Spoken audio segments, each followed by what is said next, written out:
ഇപ്പോൾ NK Premachandran MP മാധ്യമങ്ങളോട് സംസാരിക്കുകയാണ്. അദ്ദേഹത്തിന്റെ വാക്കുകൾ ചെയ്യുന്ന കേവല നടപടി മാത്രമാണ് ഇന്ന് ഗവൺമെന്റ് ചെയ്യാൻ ഉദ്ദേശിക്കുന്നത്. അതുകൊണ്ട് പ്രശ്നം പരിഹൃതമാകുന്നില്ല. തീർച്ചയായിട്ടും ഈ നിയമസഭാ തെരഞ്ഞെടുപ്പ് കഴിഞ്ഞാൽ ചേരുന്ന ആദ്യത്തെ സെഷനിൽ തന്നെ ഈ ബില്ല് പാസ്സാക്കും. അതാണ് ഞാൻ ആവർത്തിച്ച് പറഞ്ഞത്. ബില്ല് പാസ്സാക്കാതിരിക്കണമെന്നുണ്ടെങ്കിൽ, അല്ലെങ്കിൽ ബില്ലിൽ ഏതെങ്കിലും തരത്തിലുള്ള കോൺട്രവേഴ്സ്യൽ പ്രൊവിഷൻസിൽ കാര്യമായ ഭേദഗതി വരുത്തണമെന്നുണ്ടെങ്കിൽ അത് ചെയ്യാൻ കഴിയുന്നതാണ് പാർലമെൻ്ററി സമിതി.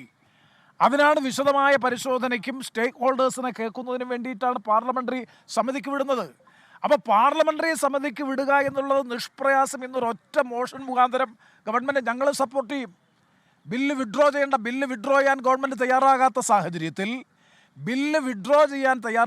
സാഹചര്യത്തിൽ, ബില്ല് വിശദമായ പരിശോധനയ്ക്ക് പാർലമെൻ്ററി സമിതിയുടെ പരിഗണനയ്ക്ക് വിടണമെന്നുള്ള ആവശ്യം ഗവൺമെൻറ് അംഗീകരിക്കാതിരിക്കുമ്പോൾ മനസ്സിലാക്കാൻ കഴിയുന്നത് അതേപടി നിലവിലുള്ള ഡ്രാഫ്റ്റ് ബിൽ അതുപോലെ തന്നെ വരുന്ന സെഷനിൽ പാസ്സാക്കുമെന്നുള്ളതാണ് ഗവൺമെൻറ്റിൻ്റെ വാക് പ്രയോഗത്തിൽ നിന്ന്, അല്ലെങ്കിൽ ഗവൺമെൻറ്റിൻ്റെ നിലപാടിൽ നിന്ന് മനസ്സിലാക്കാൻ കഴിയുന്നത്.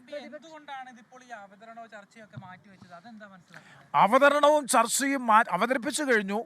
പരിഗണനയ്ക്കെടുക്കുന്ന വിഷയം മാറ്റിവെച്ചതിൻ്റെ പ്രധാനപ്പെട്ട കാരണം ഏപ്രിൽ മാസം 9 നടക്കുന്ന സംസ്ഥാന നിയമസഭാ തെരഞ്ഞെടുപ്പിൽ BJPക്ക് കനത്ത തിരിച്ചടി കിട്ടുമെന്നുള്ളത് കൊണ്ട് മാത്രമാണ് തൽക്കാലത്തേക്ക് ബില്ല് ഡഫർ ചെയ്തിട്ടുള്ളത്, ബില്ല് മാറ്റിവെച്ചിട്ടുള്ളത്.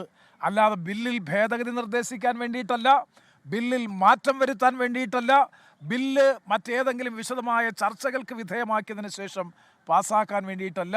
ഒറ്റ കാരണമാണ്, ഏപ്രിൽ മാസം 9 നടക്കുന്ന സംസ്ഥാന നിയമസഭാ തെരഞ്ഞെടുപ്പിൽ BJPക്ക് സാധ്യതയുണ്ട് എന്ന് BJP കരുതുന്ന ചില മണ്ഡലങ്ങളിൽ പോലും കനത്ത തിരിച്ചടി നേരിടുമെന്ന് ഭയന്നതുകൊണ്ട് മാത്രമാണ് തൽക്കാലത്തേക്ക് ബില്ല് പാസ്സാക്കാതിരിക്കുന്നത്.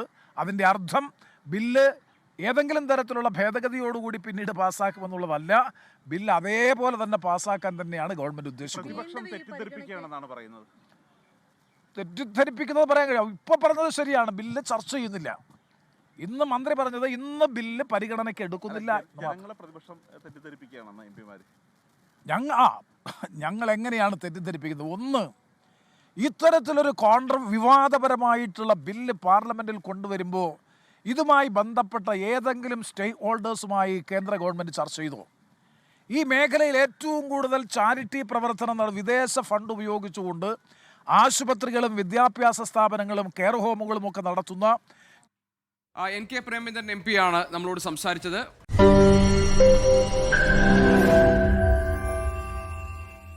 ലോകത്തെവിടെയായാലും ഏത് സമയത്തും 24 വാർത്തകളും ഓഗ്മെന്റഡ് റിയാലിറ്റി പാക്കേജുകളും എക്സ്പ്ലെയിനറുകളും വിശദമായി കാണാൻ ഞങ്ങളുടെ YouTube ചാനൽ നിങ്ങൾക്ക് സബ്സ്ക്രൈബ് ചെയ്യാം.